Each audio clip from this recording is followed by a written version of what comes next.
नमस्कार साथियों, आप सभी का स्वागत है आज की समसामयिक वार्ता कार्यक्रम में।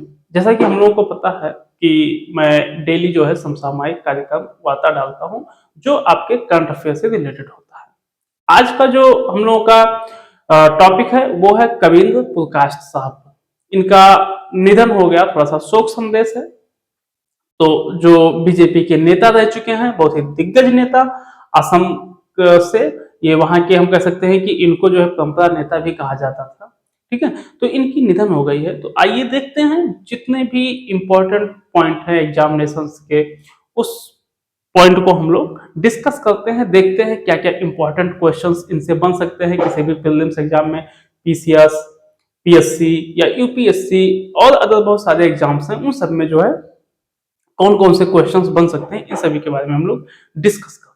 ठीक है, तो चलिए देखते हैं।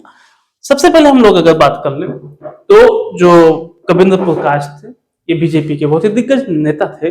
और बीजेपी में जो इनकी एंट्री हुई थी, ध्यान से सुनना, इनकी एंट्री जो बीजेपी में हुई थी ये 1980 में हुई थी। ठीक है, 1980 में इनकी एंट्री बीजेपी पार्टी में हुई, भारतीय जनता पार्टी में। ठीक, ये बात समझ गए।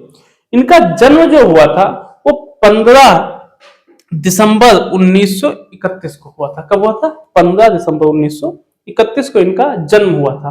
कहां पर?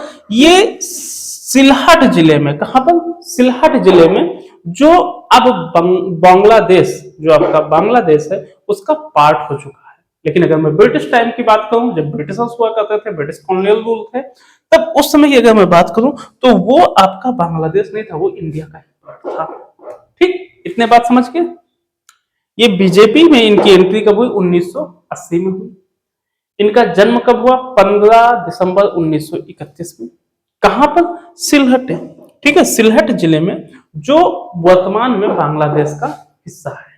ठीक, अब बात करते हैं मृत्यु की। इनका मृत्यु 7 जनवरी 2026 को हुआ है। कब हुआ? 7 जनवरी 2026 को। ये बात याद रखना। ठीक, इनका जो मृत्यु है 7 जनवरी 2026 को हुआ है। मृत्यु हुआ कहां पे है, ये बात याद रखो। इनका मृत्यु जो है ये सिलचर, असम में। इनका मृत्यु जो है वो सिलचर, असम में हुआ है। थोड़ा सा हेल्थ इशू के कारण जो है ये हालात हुए। नेक्स्ट बात करते हैं कि जब इनकी डेथ हुई थी तो उम्र इनका कितना था? तो इनकी उम्र जो है वो 94 थी। कितना था? 94, 94 था। ओके, इतना बात समझ गए। अब तो इस पैराग्राफ में कोई इशू? देखो बहुत आसान आसान है, सिंपल। हम लोगों ने क्या देखा? डेथ, डेथ 7 जन 2026। कहां पर? अगर मैं बात करूं तो सिंपल, सिलचर, असम में। पैदा कब हुए थे?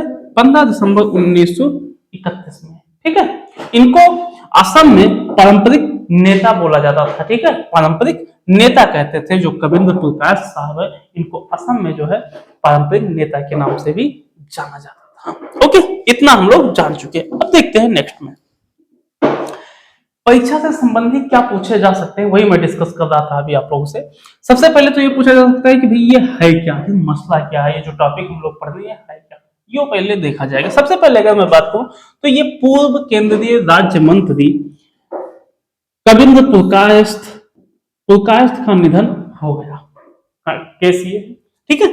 अब इसमें जो एक वर्ड आया है केंद्रीय राज्य मंत्री, जो ये संचार केंद्रीय राज्य मंत्री थे, ये अगर मैं बात करूं तो जब अटल बिहारी वाजपेयी साहब प्रधानमंत्री थे इंडिया के, तब बीजेपी से ये केंद्रीय संचार केंद्रीय मंत्री थे। ओके, कहां पर इनकी मृत्यु कहां पर हुई थी? सिलचर, असम में। कहां पर हुई थी? सिलचर, असम में हुई थी। इस बात को ध्यान रखना कि इनका जो मृत्यु है वो सिलचर, असम में हुई है।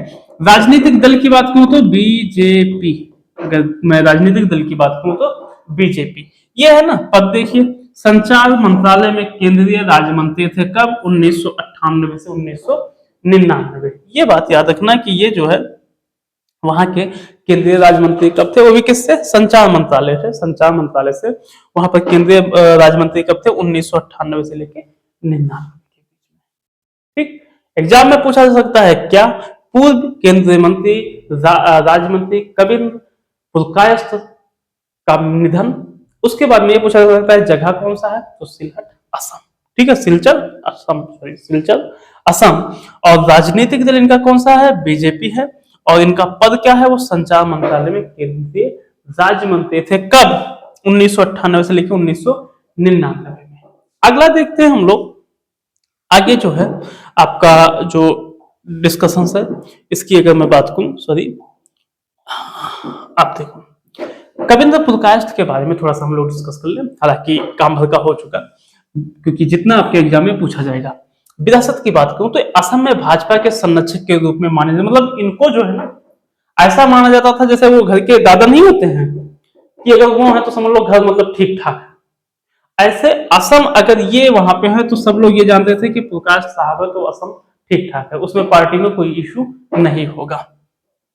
आरएसएस में, ठीक है, आरएसएस की बात करूं तो आरएसएस में इन्होंने 1951 में आरएसएस को ये लोग इन्होंने ज्वाइन किया था, मतलब उसमें वो शामिल हुए थे। कब, 1951 में आरएसएस में ये ज्वाइन हुए थे, शामिल हुए थे। उसके बाद में शामिल हुए और सक्रिय राजनीति में आने से पहले एक शिक्षक थे। और शिक्षक काम करने के बाद पूर्वोत्तर में प्रचार के रूप में कार्य किया। जो पूर्वोत्तर है जितने भी असम में, तो उन सब में ये प्रचार करने का कार्य किए थे। ठीक, तो इस पैराग्राफ से हमें दो चीजें निकल के आई। एक तो इनको विरासत में मतलब परंपरागत नेता भी बोला जाता था, ठीक, ये बात याद रखना। दूसरा, आरएसएस में ये कब ऐड हुए थे, कब शामिल हुए थे, 1951 में। ये दो बातें आप जरूर याद रखना, ठीक। हाँ, ये भी याद रखना कि ये जब राजनीति में आने से पहले क्या थे, एक टीचर थे, ये भी बात याद रखना, क्योंकि हो सकता है कथन कारक में या मतलब असर्शन रीजन्स में या स्टेटमेंट टाइप क्वेश्चन आप लोगों को दे सकता है, ये बात याद रखना, ठीक। आगे हम लोग देखते हैं कि भाजपा के संस्थापक सदस्यों में से एक जिन्होंने असम और पूर्वोत्तर भारत में इसके संगठनात्मक आधार को मजबूत किया। असम विशेष रूप से बराक घाटी और संरक्षक के रूप में पहचान हासिल की और शरणार्थी पुनर्वास क्षेत्र में विकास के लिए काम किए थे। मतलब ये मान लो कि जो कविंद्र साहब थे ये असम के लिए बहुत ही कुछ कार्य किए थे, जिसमें हम कह सकते हैं जितने भी वहाँ के रिफ्यूजीज थे और रीजनल डेवलपमेंट कह सकते हैं, तो वो सब इन्होंने किया था। संसद की बात करूं तो इनका जो संसद का कहानी है तो ये 1991 से लेकर 96, ठीक है, 1991 से 96 में था इनका, 91 से 96 ये एक बार बने थे, ठीक है। ये जो है हम कह सकते हैं कि पहली बार वहां से ये बने हुए थे 91 से लेकर 96, ठीक है, 91 से लेकर के 96। उसके बाद में दोबारा अगर मैं बात करूं तो 98 से लेकर के 99 बने थे।